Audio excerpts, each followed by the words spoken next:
सबसे पहले खबर रुड़की से।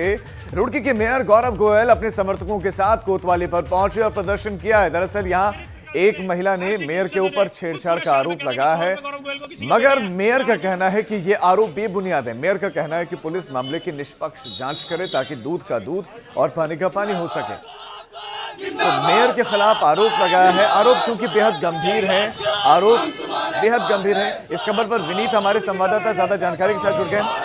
विनीत, मेयर पर जो आरोप लगे हैं उस मामले में पुलिस की तरफ से क्या क्या एक्शन लिया गया कि मेयर को थाने में पहुंचना पड़ा समर्थकों के साथ प्रदर्शन करने के लिए?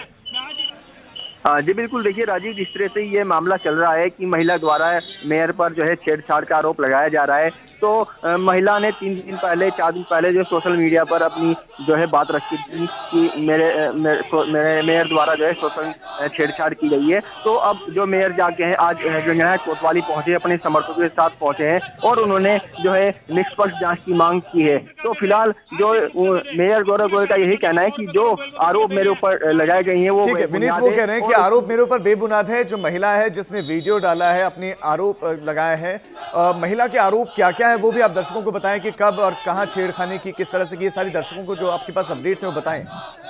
हाँ जी बिल्कुल, देखिए राजीव, ये जो मामला है 25 दिसंबर का बताया जा रहा है कि जो महिलाएं मेयर के घर जाती है और उनके द्वारा जो है उनके जो महिला के पति हैं वो उनके यहाँ है पूर्व कर्मचारी थे और उनके यहाँ काम करते थे। तो वो सैलरी के पैसे मांगने के लिए महिला द्वारा बताया गया कि पैसे मांगने के लिए गई थी। तो उसके बाद जो है महिला द्वारा ये आरोप लगाया गया है मेयर पे कि उन्होंने जो है उनके साथ छेड़छाड़ की है। हालांकि विनीत, आपका शुक्रिया इस तमाम जानकारी के लिए। तो आरोप ये है मेयर पर कि मेयर के पास में एक शख्स नौकरी करता था, तनख्वाह नहीं मिली थी, तो उस शख्स की पत्नी पहुंची और इस बीच में मेयर ने छेड़छाड़ की। ये आरोप लगे हैं और इन्हीं आरोपों को बेबुनियाद बताने के लिए समर्थकों के साथ मेयर गौरव गोयल पहुंच गए थाने में और अपने ऊपर लगे तमाम आरोपों को उन्होंने बेबुनियाद और झूठा करार दिया।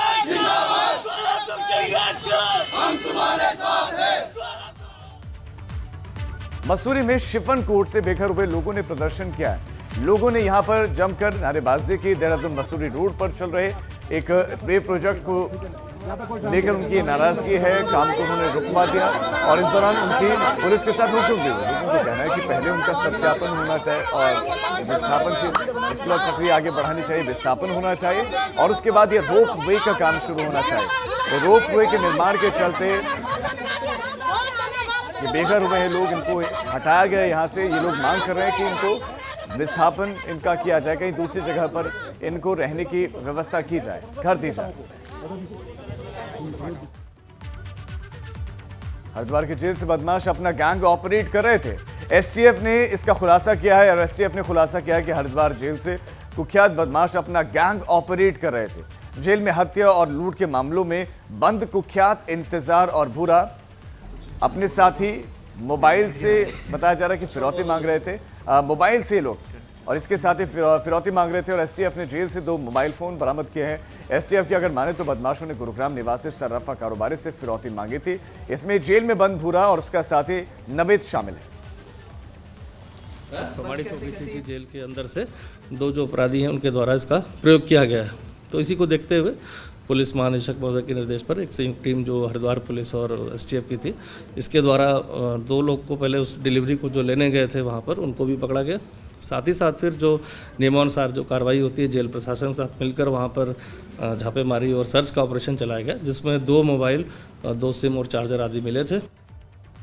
और इस खबर पर हमारे उत्तराखंड ब्यूरो चीफ अजीत राठी हमारे से जुड़ गए। अजीत, पहला सवाल तो जेल प्रबंधन पर उठता है कि कैसे मोबाइल फोन भीतर ऑपरेट किया जा रहा है, मोबाइल फोन इन कैदियों तक कैसे पहुंच रहे हैं। दूसरा सवाल यह है कि ये जो आरोपी हैं जो लगातार धमका रहे थे, फिरौती मांग रहे थे, इनका किस तरह का इतिहास रहा है, दर्शकों को बताएं।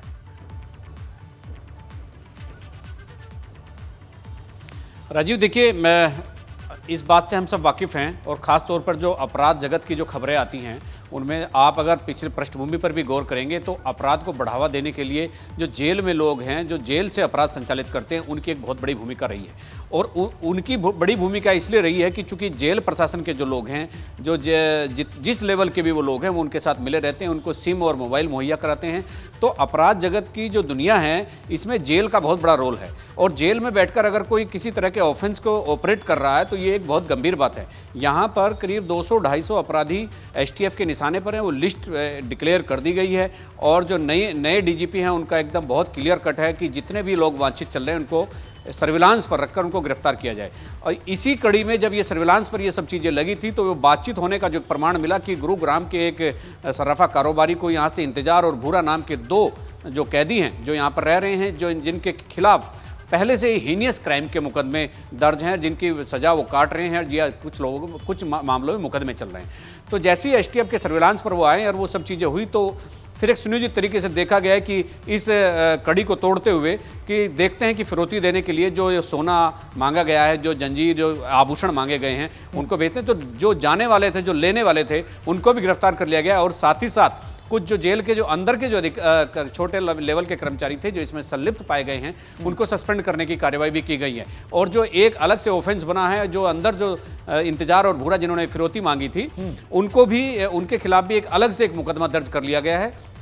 और ये जेल में जो सिंडिकेट एक अपराधियों का जेल कर्मियों के माध्यम से चलता है तो इसका भी एक तरह से एक भंडाफोड़ हुआ है। हालांकि ये पहली घटना नहीं है, अपराध जगत में इस तरह की घटनाएं बहुत हुई हैं, लेकिन जेल को बहुत संवेदनशील माना गया बात है। अजीत, आप हमारे साथ बने रहे, मैं आपके पास लौट रहा हूं क्योंकि आगे एक बहुत बड़ी खबर है। उस खबर पर मैं आपके पास लौट रहा हूं और बड़ी खबर यह कि पूर्व सीएम हरीश रावत ने एक ट्वीट किया है और ट्वीट किया है जिसमें उन्होंने लिखा है, देवेंद्र यादव जी, आपके बयान ने मेरा मान बढ़ाया, हरीश रावत ही क्यों, प्रत्येक नेता और कार्यकर्ता के बिना 2022 की लड़ाई अधूरी है।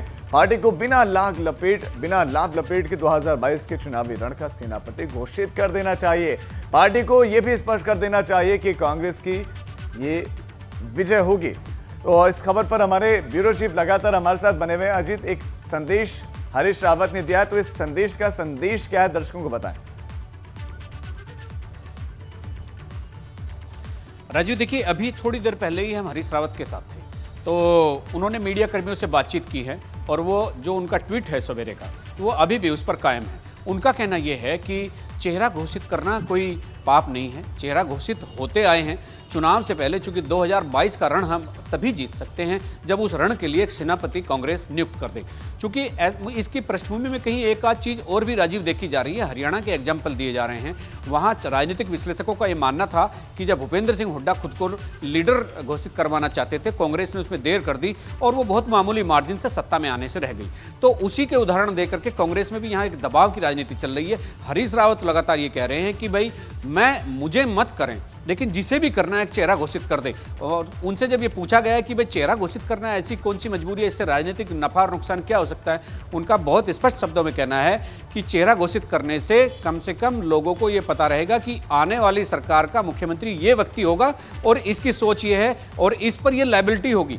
अगर चुनाव के बाद चेहरा घोषित किया जाता है तो जो चीफ मिनिस्टर होते हैं वो अपनी लायबिलिटी को बहुत ढंग से नहीं समझते हैं, ऐसा हरीश रावत का कहना है। तो उनका कहना है कि बेल आग लपेट के और इस जो ये धुंध छाई हुई है इसको साफ करते हुए कांग्रेस हाईकमान को उत्तराखंड में 2022 के इलेक्शन के लिए, 2022 का जो समर है उसके लिए एक सेनापति नियुक्त कर देना चाहिए, मुख्यमंत्री का एक फेस डिक्लेयर कर देना चाहिए ताकि उसकी भी जवाबदेही तय हो सके। जी राजीव। अजीत, आपका इस तमाम जानकारी के लिए बहुत शुक्रिया। तो एक संदेश जो देवेंद्र यादव को हरीश रावत ने दिया, उसका जो मैसेज है वो कार्यकर्ताओं के बीच भी पहुंच रहा है। आगे बढ़ रहे ऋषिकेश का रुख करें, जहां पर आज ऐतिहासिक दिन रहा जब जम्मू तवी ट्रेन ऋषिकेश पहुंची और आज पहला दिन था, इसीलिए लोगों को ट्रेन के बारे में ज्यादा जानकारी नहीं थी। महज एक यात्री ही रिजर्व कैटेगरी में पहुंचा। जब ट्रेन पहुंची तो विधानसभा अध्यक्ष प्रेमचंद अग्रवाल ने loco pilot Mahendra Singh, TTS Meena और स्टेशन मैनेजर ज्ञानेंद्र सिंह परिहार को माला पहनाई, स्वागत उनका किया।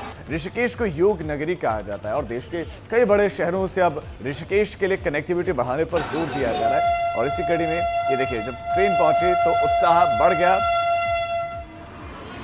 आप याद करिए कि जब कभी अंग्रेज हुआ करते थे तब मसूरी जाने के लिए कहा गया था कि मसूरी ट्रेन जाएगी, नहीं जा पाई। लेकिन ये पहला प्रयास है, पहाड़ों पर ट्रेन चढ़ रही है। उसमें माननीय मोदी जी की सोच है और हमारे उत्तराखंड के प्रति जो उनका प्यार है।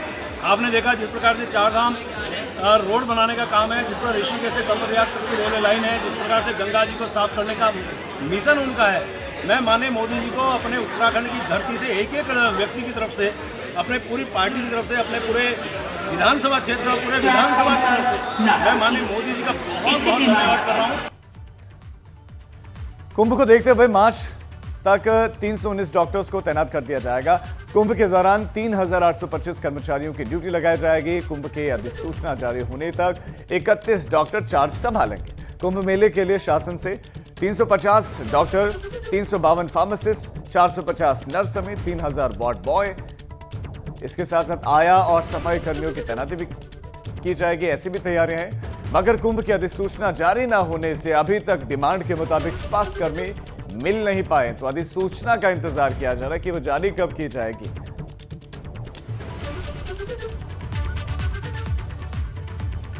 हरिद्वार के कुंभ मेले के लिए रेलवे ने बड़ी तैयारी की है। आज रेलवे देश के कोने कोने से 1500 कर्मचारियों को तैनात करेगा, जिनकी वजह से देश भर से कुंभ में शामिल होने वाले श्रद्धालुओं को भाषा से जुड़ी हुई कोई परेशानी पेश नहीं आएगी।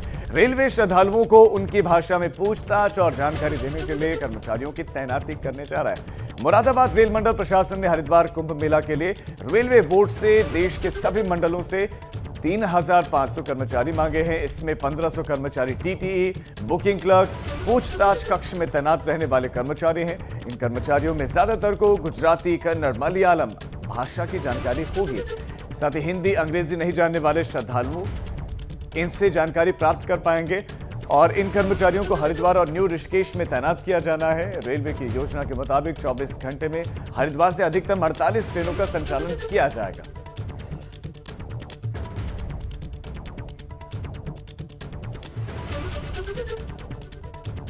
और इस खबर पर हमारे साथ हमारे संवाददाता पंकज राणा जुड़ गए हैं, हरिद्वार से हमारे साथ जुड़े हैं। पंकज, कुंभ में दूसरे देशों से या फिर दक्षिण भारत से भी आने वाले लोगों को भाषा से संबंधित कोई परेशानी नहीं होगी, तो ऐसे में कुल कितनी नियुक्तियां होंगी और कौन कौन सी भाषाएं वो जानेंगे? यानी कि देश में जितनी भी भाषाएं और बोलियां हैं, कोई भी आगे तो कोई समस्या उनको नहीं होगी हरिद्वार में?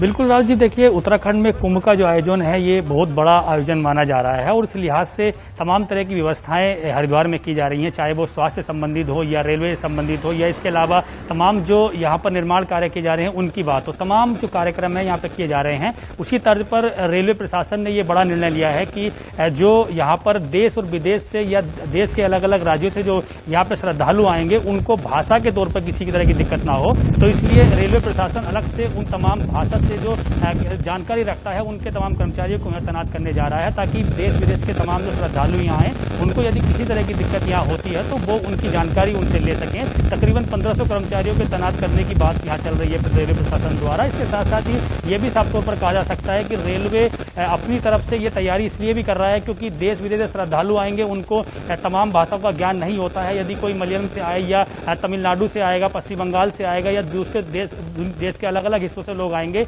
विदेशों से लोग आएंगे, तो उनको अपनी अपनी भाषाओं को ज्ञान के लिए जानकारी उन्हें नहीं मिल पाएगी। तो इसीलिए रेलवे प्रशासन ने ये तैयारियां की हैं। पंकज, आपका इस तमाम जानकारी के लिए बहुत शुक्रिया। एक तो आप बता रहे हैं कि कनेक्टिविटी अच्छी हो जाएगी, दूसरा श्रद्धालुओं की आड़े भाषा नहीं आएगी। भाषा अगर आड़े आएगी तो ऐसे में वहां पर ये एम्प्लॉयज होंगे, ये कर्मचारी होंगे जो मदद करेंगे लोगों की।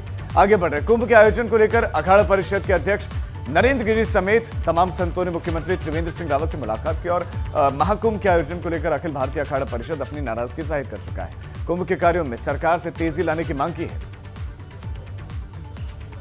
जितना हो सकेगा हम लोग तैयारी करेंगे और कुंभ दिव्य भव्य कराएंगे, ये बात हुई है।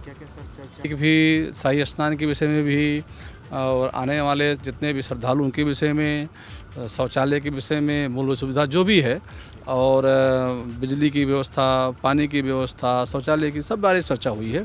समय कम है और मुझे लगता है कि मेला अधिकारी भी अब गति भी लगाए हैं और पूरा विश्वास है कि मेला सही समय पर हो जाएगा और सब लोग मेला में आएंगे। आदरणीय सीएम त्रिवेंद्र सिंह रावत जी ने कहा कि पूज्य स्वामी जी, हम कुंभ को कोरोना को ध्यान में रखते हुए कितने सुंदर कर सकते हैं, हम उसको करने का प्रयास करेंगे। पूज्य नरेंद्र गिरी जी महाराज अखिल भारतीय अखाड़ा परिषद के राष्ट्रीय अध्यक्ष हैं। इन्होंने कहा कि सीएम साहब सभी महात्माओं की इच्छा है कि कुंभ दिव्य और सुंदर हो, लेकिन किसी प्रकार का किसी भी व्यक्ति को कोई तकलीफ ना हो। मुझे लगता है कि सीएम साहब का भाव है कि कुंभ अच्छा हो, अपितु कोविड को ध्यान में रख कर के कुंभ कराया जाए तो अच्छा रहेगा।